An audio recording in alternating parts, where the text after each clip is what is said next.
கிளிராஜுன்னு ஒரு ஆசிரியர் இருந்தார். எனக்கு இந்த பேர் வந்து ரொம்ப விசித்திரமா இருந்தது. என்ன கிளிராஜ் அப்படின்னு சொல்லி நான் வந்து ஐயா நீங்க என்ன செய்றீங்கன்னு கேட்டேன். அவர் சொன்னார், நான் இணை பேராசிரியர் இருக்கேன். சிவகாசியில உள்ள அரசு கலைக்கல்லூரியில் வந்து இணை பேராசிரியராக இருக்கேன் அப்படின்னாரு. என்ன படிச்சிருக்கீங்க இணை பேராசிரியர்னா? அவர் சொன்னார், எந்த எந்த சப்ஜெக்ட்லன்னு கேட்டேன். அவர் சொன்னார், நான் பிஎஸ்சி மேத்தமெட்டிக்ஸ் படிச்சுட்டு அதுக்கப்புறம் நான் எம்ஏ தமிழ் லிட்ரேச்சர் படித்தேன். அதுக்கப்புறம் நான் எம்ஏ ஆங்கில இலக்கியம் படித்தேன். அதுக்கப்புறம் எம்ஃபில் படிச்சுட்டு பிஹெச்டி முடிச்சுட்டு இப்போ வந்து இணை பேராசிரியர் கேட்டார்.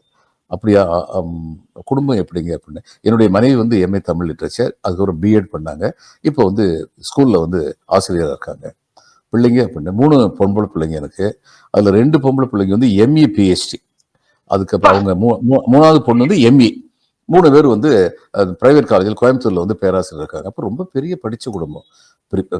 நிச்சயமா பலத்த பின்புலம் இருக்கணும் எப்படிப்பட்ட ஒரு குடும்பத்துக்கு, எனக்கு சந்தேகமே இல்லை. அப்போ அவங்க அப்பா வந்து ஒரு ஆசிரியராக இருந்திருக்கலாம், தொழில் முனைவராக இருந்திருக்கலாம். அதனால அப்பா என்ன பண்ணிட்டு இருந்தாங்கன்னு ரொம்ப சந்தோஷமான விஷயம், என்னை மெய்சிலுக்க வச்ச விஷயம். அவர் வந்து எந்த விதமான ஒரு கூச்சமோ ஒன்றும் இல்லை, சந்தோஷமா சார். எங்க அப்பா ஆடு மேய்ச்சிக்கிட்டு இருந்தாங்க சார்.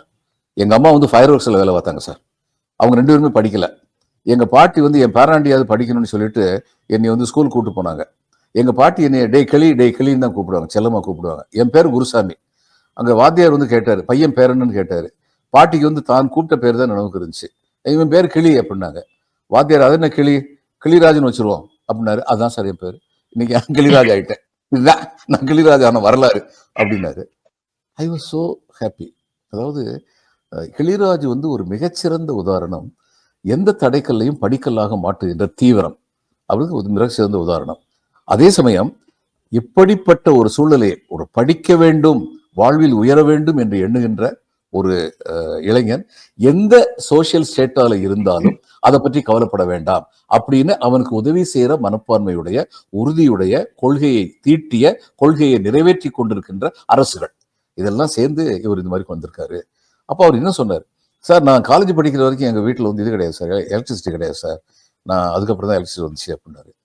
ஒவ்வொன்றும் அதிசயமா இருக்குன்னு சொல்லி பார்த்தேன். அதுக்கப்புறம், சார் நான் ஸ்கூல் லீவ்லையும் காலேஜ் லீவ்லையும் நானும் ஆடு மேய்ப்பேன் சார் அப்படின்னாரு. நீங்க ஆடு மேய்ப்பீங்க, சாப்பிடணும் சார், போய் ஆடு மேய்ச்சா தான் சாப்பிட முடியும். அப்படிதான் இருந்தோம். நானும் ஆடு மேய்ப்பேன். பிறகு அவர் சிவகாசியிலேருந்து ஒரு 15 கிலோமீட்டர் தள்ளி உள்ள ஒரு ஊரில் இருக்கார்.